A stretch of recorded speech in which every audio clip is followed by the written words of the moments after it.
Казахстрой и Эксклюзив Коралес приступили к компенсационной посадке деревьев. Всего же в течение 2024 года в рамках акции «Жасыл жил» компания за собственный счет посадит в Алматы порядка 30 тысяч деревьев. На сегодняшний день высажено 17 тысяч саженцев. Видовой состав здесь представлен тополями пирамидальными без производства пуха.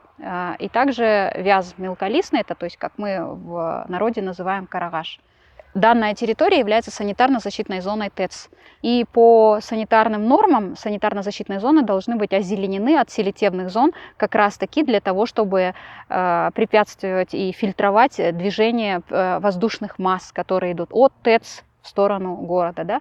Что касается ухода, согласно действующих правил содержания и защиты зеленых насаждений, зеленые насаждения высаживаются комплексно вместе с уходом. Под каждое дерево непосредственно вносится умеренно, равномерно необходимое количество воды. Предусмотрено 3 года ухода для того, чтобы в течение этих 3 лет происходила постепенная замена и восполнение тех саженцев, которые погибли.